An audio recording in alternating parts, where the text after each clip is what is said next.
Gampang, asal jurusan Teknik Elektro, program studi Teknik Komputer dan Jaringan semester 3. Di sini saya akan menjelaskan aplikasi BRI Mobile.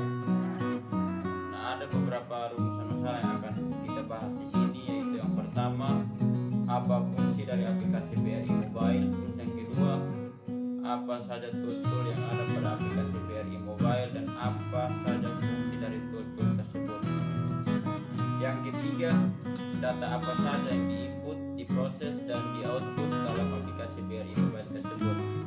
Terus yang keempat, bagaimana cara melakukan registrasi pada aplikasi BRI Mobile. Dan yang kelima, apa saja kelebihan dan kekurangan aplikasi BRI Mobile. Yang kita akan masuk pada pembahasan yang pertama, yaitu fungsi BRI Mobile. Di sini ada beberapa fungsi dari BRI Mobile. Yaitu yang pertama, memungkinkan nasabah melakukan pengecekan saldo dan riwayat transaksi perbankan via handphone. Terus yang kedua, melakukan transaksi keuangan dari Bank BRI ke Bank BRI maupun dari Bank BRI dengan bank lainnya via handphone. Terus yang ketiga, memberikan laporan dan ringkasan aktivitas keuangan sesuai dengan permintaan pengguna. Yang keempat, bisa menyediakan informasi letak ATM atau kantor cabang bank terdekat. Yang kelima, memberikan pemberitahuan tentang aktivitas pengguna transaksi keuangan. Dan yang keenam, memberikan layanan pembayaran tagihan secara elektronik, misalnya membayar listrik, membayar paket internet dan lain-lain. Dan yang terakhir, melakukan pembelian pada barang-barang yang sudah bekerjasama dengan Bank BRI. Kita akan masuk pada pembahasan yang kedua, yaitu tool yang ada dalam BRI Mobile dan fungsi dari setiap tool tersebut. Di sini ada beberapa tool, dan yang pertama itu adalah info. Dari tool info sendiri memiliki bagian-bagian tertentu, yaitu yang pertama, info lokasi top up PC yang berfungsi sebagai pemberi informasi tentang tata letak tempat di mana pengguna mobile banking BRI bisa melakukan pengisian ulang kartu berisi. Kartu berisi merupakan sebuah produk uang elektronik atau e-money berbentuk kartu yang diterbitkan oleh BRI sendiri. Terus yang bagian yang kedua, yaitu info ATM, berfungsi sebagai pemberi informasi tentang letak keberadaan mesin ATM di suatu tempat.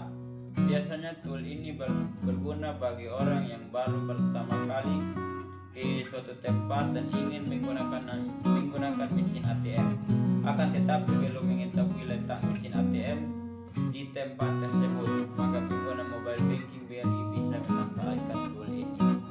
Terus bagian tool yang terakhir, info unit kerja, berfungsi sebagai pemberi informasi tentang letak keberadaan unit kerja BRI pada suatu tempat.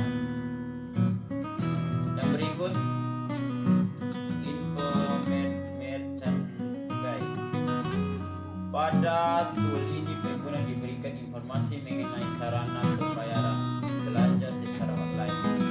Dengan merchant EPI, pengguna tidak perlu lagi mengingat kode booking transaksinya atau harus ke ATM untuk mentransfer serta mengirimkan kode konfirmasi bahwa pembayaran telah dilakukan. Dengan EPI, pengguna diberi kemudahan untuk menggunakan internet untuk berbelanja secara online. Yang terakhir,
terdapat sebuah tool yaitu e-form, di mana e-form ini merupakan sebuah formulir bagi para pengguna yang ingin melakukan pendaftaran atau registrasi. Tool yang keempat yaitu mobile banking BRI. Tool ini memiliki fungsi sebagai sarana atau fitur bagi para pengguna aplikasi ini untuk melakukan aktivitas perbankannya. Dalam tool ini juga ada beberapa tool lainnya, yakni yang pertama itu info. Jika para pengguna ingin mengetahui informasi saldo dalam tool ini, informasi mutasi, informasi poin, informasi mengenai kartu kredit, informasi mengenai telepon, informasi mengenai telepon seluler, informasi mengenai riwayat transaksi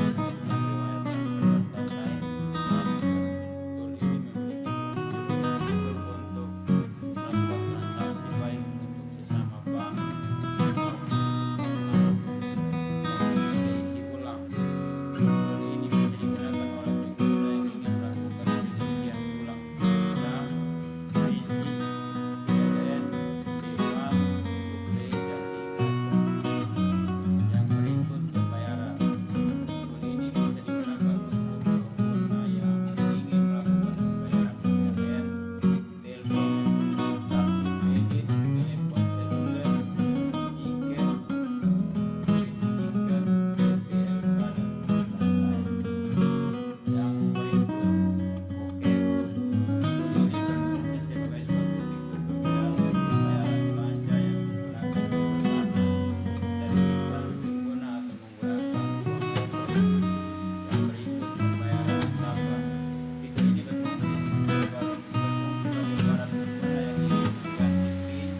Ini berfungsi bagi para pengguna untuk ingin melakukan aktivitas perbankan secara elektronik.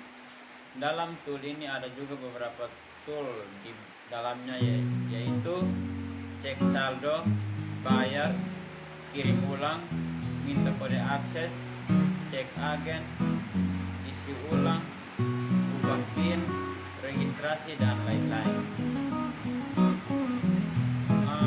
Kita masuk pada tool yang ke-8 yaitu Brici. Tool yang berfungsi khusus bagi para pengguna Brici. Tool ini digunakan untuk mengetahui informasi tentang kartu, informasi mengenai saldo Brici, dan juga informasi tentang riwayat transaksi. Kita akan masuk di pembahasan yang ketiga, yaitu data yang diinput, diproses, lalu di output dari BRI Mobile. Yang pertama, melakukan aktivitas registrasi atau pendaftaran untuk membuka rekening baru. Proses data yang diinput yaitu registrasi atau pendaftaran pada BRI Mobile. Para pengguna aplikasi khusus mendaftar melalui tool e-registration, kemudian pengguna harus mengikuti langkah-langkah sesuai dengan petunjuk pada aplikasi BRI Mobile. Yang kedua yaitu data yang diproses. Setelah pengguna memasukkan semua data yang diminta dalam proses registrasi, maka semua data yang dimasukkan oleh pengguna yang terdaftar akan diproses oleh sistem bank BRI tersebut. Lalu yang ketiga, data yang di output. pada tahap akhir, maka semua data yang telah diinput dan diproses akan menjadi hasil output berupa informasi. Kita lanjut yang kedua, yaitu melakukan transfer uang. Di dalam transfer uang ada juga proses data yang diinput, yaitu data yang diinput dalam aktivitas transfer uang menggunakan aplikasi BRI Mobile, yaitu nomor rekening, tujuan pengiriman, dan nominal transfer uang yang ingin pengguna kirim. Terus yang bagian keduanya itu data yang diproses. Setelah semua dimasukkan, maka data tersebut akan diproses dalam sistem BRI untuk melanjutkan proses aktivitas transfer uang. Lalu yang berikut data yang di output. Data yang di output akan berupa informasi mengenai laporan pengiriman, apakah aktivitas transfer uang itu berhasil atau gagal. Kita masuk pada bagian yang ketiga, yaitu melakukan aktivitas pengecekan saldo. Di sini juga ada bagian data yang diinput. Dalam aktivitas pengecekan saldo adalah data dan dari PIN rekening pengguna aplikasi BRI Mobile. Biasanya penginputan data menggunakan keyboard pada handphone. Yang kedua yaitu data yang diproses. Setelah data dimasukkan, maka akan diproses dalam sistem BRI. Lalu yang ketiga itu data yang di-output. Setelah selesai diproses oleh sistem, maka akan dihasilkan output berupa informasi mengenai jumlah saldo yang ada. Yang keempat, melakukan pembelian pulsa. Di sini juga ada data yang diinput, yaitu dalam aktivitas pembelian pulsa melalui aplikasi mobile banking, data yang diinput jadi nomor tujuan pengisian pulsa serta nominal pengisian pulsa. Lalu yang kedua itu data yang diproses. Setelah data yang dimasukkan, maka akan diproses dalam sistem aplikasi BRI tersebut. Lalu yang ketiga itu data yang di-output. Setelah data di-input dan diproses dalam sistem, maka akan dikeluarkan output berupa informasi berupa transaksi pembelian pulsa. Yang kelima, melakukan aktivitas pengecekan informasi. Pada bagian ini ada juga data yang diinput. Dalam hal ini pengguna menginput atau memberikan data lokasi keberadaan pengguna, biasanya menggunakan layanan Google Maps. Lalu data yang diproses. Setelah data keberadaan diinput, maka informasi akan segera diproses oleh sistem untuk menemukan keberadaan lokasi ATM. Lalu data yang di-output. Setelah data selesai diproses, maka akan dikeluarkan berupa informasi tentang letak keberadaan ATM maupun kantor cabang. Kita masuk pada rumusan masalah yang keempat, yaitu cara melakukan registrasi dan aktivitas BRI Mobile. Di sini ada beberapa bentuk cara, yaitu yang pertama, pengguna harus mencari mesin ATM terdekat. Lalu yang kedua, pengguna memasukkan nomor PIN ATM lalu tekan menu transaksi lain. Lalu yang ketiga, setelah itu pengguna harus menekan menu registrasi lalu mobile banking. Yang keempat, pengguna harus memasukkan nomor ponsel yang aktif. Dan yang terakhir, itu langkah terakhir, pengguna harus membuat PIN mobile banking yang terdiri dari 6 digit. Kita masuk pada rumusan masalah yang terakhir, yaitu kelebihan dan kekurangan BRI. Di sini ada beberapa kelebihan dari BRI, yaitu yang pertama, satu aplikasi untuk berbagai kebutuhan. Lalu yang kedua, memiliki desain yang modern. Yang ketiga, menggunakan akses fingerprint atau sidik jari. Yang keempat, menggunakan face recognition atau sensor pengenalan wajah. Yang kelima, bisa buka rekening tabungan tanpa harus mengantri di bank. Lalu yang keenam, bisa melakukan tarik tunai tanpa kartu ATM. Yang ketujuh, bisa melakukan nama alias pada nomor rekening tujuan. Yang kedelapan, bisa mengisi pulsa dengan mudah. Yang kesembilan, bisa membeli tiket dengan mudah. Lalu yang